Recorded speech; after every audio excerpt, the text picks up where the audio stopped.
எல்லோருக்கும் வணக்கம். கார்த்திகை தீப நல்வாழ்த்துக்கள் எல்லாருக்கும். எல்லாருமே நாளைக்கு சந்தோஷமாக பட்டாசு வெடிப்போம், பலகாரம்லாம் செய்வோம். கார்த்திகை சூப்பராக நாளைக்கு கொண்டாடுவோம்.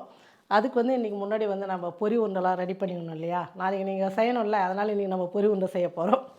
அப்புறம் பார்த்திங்கன்னா, நான் விளக்கெல்லாம் வாங்கிட்டு வந்தேன். போன வீடியோலாம் அந்த கடையெல்லாம் கவுண்டம்பாளையத்தில் காமிச்சேன்.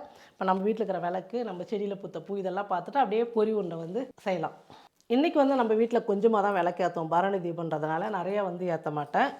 அதனால் பூஜை ரூமில் ஒரு 5 விளக்கு, வெளியே 2 விளக்கு, மாடி மேலே 2, 9 விளக்கு மட்டும் தான் புதுசாக வாங்கின விளக்கு ஏற்றி வச்சுருக்கிறேன். இது 2 விளக்கு நான் ஏற்கனவே வாங்கின்னு வந்தது தான் காமிச்சிருப்பேன் உங்களுக்கும். வெளியே எப்போவுமே மார்கழி மாதம்லாம் ஃபுல்லாகவே விளக்கு ஏற்றுவோம். அதனால் வெளியே வாசலில் எண்ணெய் நிறையா ஊற்றி வச்சுட்டா கொஞ்சம் ரொம்ப நேரம் எரியுன்றதுனால இந்த விளக்கு வாங்கினேன் நான். அதே மாதிரி எண்ணெயும் கீழே போகாது, இங்கே சைடில் நின்றுடும். இது அழகாக இருக்குது பாருங்கள். ஆனால் ரேட் அதிகம் தான். எல்லா விளக்கும் அந்த மாதிரி வாங்க முடியாதுன்றதுனால இது 2 மட்டும் வாங்கினேன். இந்த விளக்கெல்லாம் பார்த்தீங்கன்னா கவுண்டம்பாளையத்தில் வாங்கினது. இது எல்லாமே இது 2 ரூபா கம்மியாக தான் வாங்கிட்டு வந்தாங்க. அப்பா போயிட்டு இங்கே வாங்கினார் 1 ரூபா சின்ன விளக்கு. ஆனால் இதே விளக்கு அங்கே 2 ரூபா தான் சொன்னாங்க. சின்னது பெருசுலாம் சொல்லுங்கள், சின்னது கொஞ்சம் பெருசு அவ்வளோதான். ஆனால் அங்கே சின்னது 2 ரூபா தான் சொன்னாங்க. இங்கே போயிட்டு கடையில் நம்ம வீட்டுக்கிட்டே 1 ரூபான்னு சொல்லிட்டு வாங்கிட்டு வந்துக்கிறாரு. இது எல்லாம் புது விளக்கு. பாதி பிரியாவுக்கு வேறு குத்த அனுப்பிச்சிட்டேன். நாளைக்கு பிரியா எங்கள் வீட்டிலே நான் விளக்கு ஏற்ற போகிறேன்னு சொல்லிச்சேன். சரி அங்கே ஏற்றிட்டு அதுக்கப்புறம் வாங்கினேன். இது போன வருஷம் ஏற்றின விளக்கு. போன வருஷம் நிறைய விளக்கு தான் ஏற்றணும். ஆனால் அதுக்கப்புறம் வீடு காலி பண்ணாமல் எதில் எப்படி போச்சுன்னே தெரில. பாதி விளக்கு காணாமல் போயிடுச்சு. இவ்வளோதான் இருக்குது. அப்புறம் நம்ம செடியில் நான் ஒரு வாரமாக பறிக்காமல் வச்சுருந்த பூ தான் கார்த்திகை தீபத்துக்கு. உங்களுக்கே தெரியும், எல்லாருக்கும் பூ மார்க்கெட்டுக்கு போகிறவங்களுக்கு பூ கடைக்கு ரொம்ப பயங்கர ரேட்டு பூவெல்லாம். ஆனால் இவ்வளோ பூ நமக்கு இப்போ நான் இன்றைக்கி சிம்பிளாக ஒவ்வொரு பூ தான் வச்சுருக்குறோம். அதையும் நம்ம பார்க்கலாம். இதை நாளைக்கு ஓரளவுக்கு ஃபுல்லாக வச்சுட்டு அடுத்த நாள் 3ஆவது நாள் ஊர் கார்த்திகை நம்ம சாமி கும்பிடுவில்ல, அதுக்கும் சரியாக போய்டும். இந்த தட்டு நிறையா பூ. எத்தனை கலர் பாருங்கள். சாமந்தியில் இது ஒரு கலரு, இது ஒரு கலரு, இது ஒரு கலரு, இது ஒரு கலரு. இது ரொம்ப சூப்பராக இருக்குது செடியில் பார்க்குறதுக்கே. இதுவும் நல்லாயிருக்கு. இந்த பூவே நமக்கு போதும் பூஜைக்கு. இப்போ நம்ம நடுவீட்டில் பூ விளக்கு ஏற்றது பார்த்துட்டு வந்துடும். இன்றைக்கி 11 விளக்கு 9 விளக்கு ஏற்றினா போதும் புதுசாக அப்படின்றதுனால இங்கே 5 விளக்கு நடுவீட்லேயும், வெளியே 2, மாடி மேலே 2 ஏற்றிட்டேன். இன்றைக்கி பூஜை ரூமு நம்மளுடைய பூஜை ரூம். இப்போ நம்ம போயிட்டு பொரி உருண்டை செய்யலாம். நான் இந்த கிண்ணத்தில் 4 கிண்ணம் பொரி எடுக்க போகிறேன். ஒரு கிண்ணம் வெள்ளத்துக்கு 4 கிண்ணம் பொரி எடுத்துக்கணும். பொரி நல்லா பாருங்கள், இப்படி அழுத்தும் போது மாவு மாதிரி ஆகணும். அந்த மாதிரி தான் ஆகுது. இருந்தாலும் நம்ம கொஞ்சம் நல்லா சூடு பண்ணிக்கினா நல்லா பொரி உருண்டை ஒரு வாரம் ஆனால் கூட நல்லா மொறுமொறுப்பாக இருக்கும்.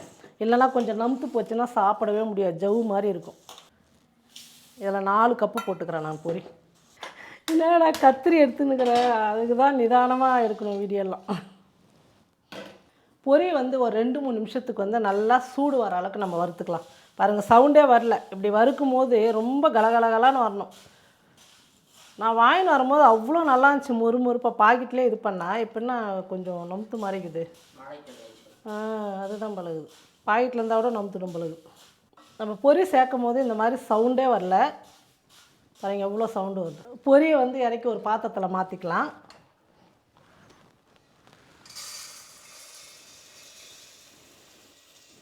பொரி 4 கப்புன்னா 1 கப்பு வெள்ளை எடுத்துக்கணும். நான் அதே கப்பில் வெள்ளை எடுத்துக்கிட்டேன். இப்போ இது ஒரு பாத்திரத்தில் போட்டுக்கலாம். நான் சின்ன பாத்திரம் எதுக்கு எடுத்தேன்னா, ஃபஸ்ட்டு நம்ம வெள்ளத்தை கரைச்சிக்கலாம். 1 கப்பு வெள்ளத்துக்கு 1/4 கப்பு தண்ணி போதும்.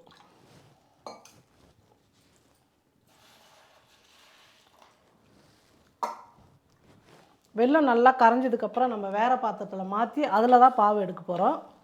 வெல்லம் நல்லா கரையட்டும். பாருங்கள், வெல்லம் நல்லா கரைஞ்சிடுச்சு. இப்போ ஒரு பாத்திரத்தில் நம்ம வடிகட்டிக்கலாம்.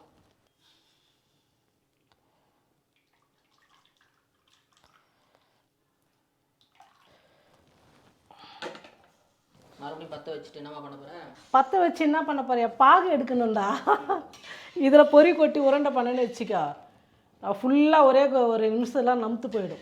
பாகு வந்ததுக்கப்புறம் பொரி போட்டால் தான் பொரி உருண்டை சாப்பிட்ற மாதிரி இருக்கும். என்ன பண்ண போறியா? உடனே பொரி எடுத்து கொட்டிட்டு போகிறேன். தண்ணியெல்லாம் ஊற்றக்கூடாது. இதுவே அப்படியே கோலி குண்டு மாதிரி வரணும் பாகு. போதும். இதுவே கம்மியாக கூட மீதி ஆகலாம். பாகு இதெல்லாம் சுண்டி பாகு வரும்ல, அப்போ இன்னும் கம்மியாயிடும். நல்லா பாகு வரட்டும். அதுக்கப்புறம் நம்ம பொரியை சேர்த்துக்கலாம். கைவிடாமல் கிண்டிகிட்டே இருக்கணும். கொஞ்சம் ஏமாந்தோமா பாகு முத்தி போயிடும். இலக்கமாக எடுத்தாலும் உருண்டைக்கு வராது. இந்த பாகு மட்டும்தான் நமக்கு பெரிய விஷயம். எல்லாத்துக்குமே அதிரசத்துக்கு எல்லாமே அது மட்டும் கரெக்டாக வந்துச்சுன்னா சின்ன குழந்தை கூட செஞ்சிடலாம். ஆமாம், பாகு வந்துடும் சொல்கிறதுக்குள்ளே நான் கேமரா ஆன் பண்ணுறதுக்குள்ளே பாகு. ஆமாம், அப்புறம் அந்த காகே வேஸ்ட்டாக போயிடும். கேமராமேன் கையிலேங்குது. ஏன்னா அதுக்குள்ளே ஓடி போய் உக்காந்துக்குவாங்க.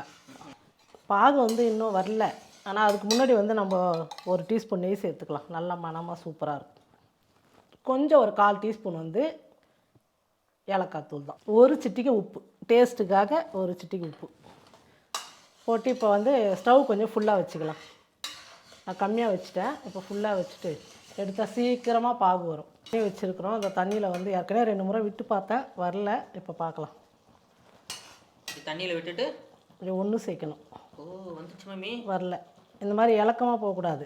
அப்படியே உடனே எடுத்தாலே அந்த ஒரு மாதிரி வரணுமா? இப்படி வரக்கூடாது. அப்படியே உருண்டே அடிக்கணும். கீழே அடித்தா சவுண்டு வரணும். அந்த மாதிரி அப்படி இருந்தால் தான் பொரி உருண்டை சாப்பிட்றதுக்கு இதுவாக இருக்கும். ஆனால் இப்போது ஓரளவுக்கு வந்துருச்சு இல்லை உருட்டுறதுக்கு. இப்போல்லாம் அப்பப்போ பார்த்துனே இருக்கணும். ஒரு 10 செகண்டுக்கு. ஆமாம், இல்லைன்னா இதுவாகிடும். இப்போ பாருங்கள், இப்போ வந்து லாஸ்ட்டு மூமெண்ட்டுன்னு நினைக்கிறேன். கொஞ்சம் தண்ணியில் விட்டு ஸ்டவ் வந்து ரொம்ப குறைச்சி வச்சுடுங்க. கண்ணாடி மாதிரி சத்தம் வரணும். ஆமாம், வரலன்னு இங்கே மலரமாக தான் நீங்கள் கேட்கணும். ஐயோ, எத்தனை டேக் டைம் போயிட்டு இருக்கு. ரொம்ப ஜாங் மாதிரி ஆயிடுச்சுடா. ஐயோ, இறக்குங்க. ஸ்டவ் ஆஃப் பண்ணிடலாம். ஆஃப் பண்ணிடுங்க. இதை எடுத்துட்டு இப்படி போடணும். சவுண்டு கேட்குதா? ஐயோ, ஸ்டவ் ஆஃப் பண்ணி வச்சு பொரி வந்து இதில் கொட்டி கலந்துக்கலாம். அம்மா சூட்லேருந்து இறக்கி வச்சிருமா. ஸ்டவ் ஆஃப் பண்ணிட்டேன். ஹீட் இருக்குமா, இறக்கி வச்சிருங்க. இப்போ சூடு கம்மியாயிடும். ஒரு செகண்டில் எப்படி ஆயிடுச்சு பாருங்க. ஆமாம், இது வரலன்னா நீ தான் பொறுப்புப்பா. என் பையன் தான் இது. என்னது நான் பொறுப்பு? நீங்கள் பாட்டினை எடுத்து பொறுமையாக பார்த்துட்டு இருந்தால் அதுக்கு நான் எப்படி பொறுப்பாக இருக்குது? எவ்வளோ வேணாலும் சேர்த்துக்கலாமா பொரி, நம்ம இஷ்டம். பொரி எல்லாம் நம்ம ஸ்வீட்டுக்கு எவ்வளோ ஆகுதோ அந்த அளவுக்கு பண்ணிக்கலாம். இருக்குதுல ஈஸியான ரெசிபி போல. ஆனால் அந்த பார்க்கறது தான் கொஞ்சம் கஷ்டம். பாகு தான் பார்த்து விட்டுட்டா என்னமா ஆகும்?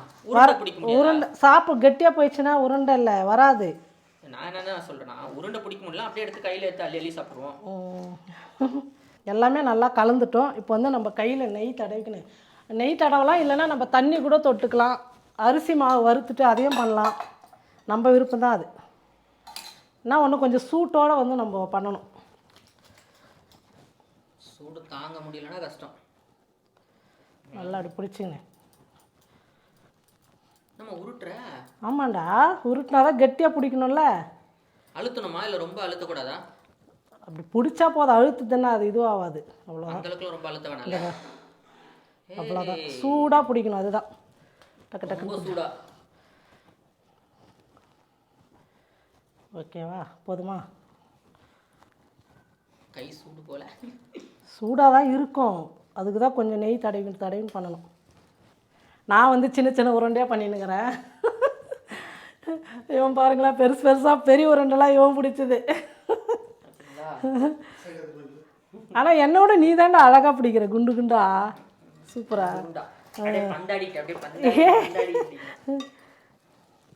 2 பேர் பிடிச்சதுனால சீக்கிரமாக ஆயிடுச்சு பற்றியா, ஒரே நிமிஷத்தில். பொரி நல்லா இந்த மாதிரி இருந்ததுன்னா கொஞ்சம் சூடு பண்ணிடணும்னு வச்சுக்கோ, இதுவாகிடும். நீ பிடிச்சிக்கோ, இதை சூடு பண்ணி எடுத்துக்கலாம். இந்தா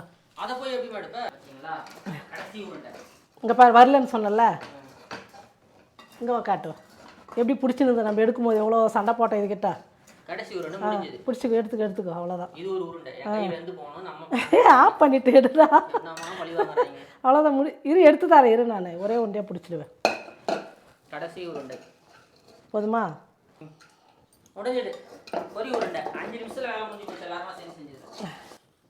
எடுத்துங்க. சூப்பராக பொரி உருண்டை செஞ்சாச்சு கார்த்திகை தீபத்துக்கு. ஆமாம், நீங்களும் வந்து உங்கள் வீட்டில் இந்த மாதிரி கார்த்திகை தீபத்துக்கு பொரி உருண்டை செஞ்சு சாமிக்கு வந்து நாளைக்கு பூஜை பண்ணுங்கள். பூஜை பண்ணிவிட்டு எப்படி இருக்குன்னு சொல்லிட்டு மறக்காமல் கமெண்ட் பண்ணுங்கள், ஷேர் பண்ணுங்கள். நாளைக்கு வந்து இன்னொரு வீடியோவில் கிருத்திகை நம்ம சாமி கும்பிடுவோம். அதுக்கு என்னென்ன சமைக்கிறோம், என்ன பண்ணுறோன்னு சொல்லிட்டு நாளைக்கு வீடியோவில் பார்க்கலாம்.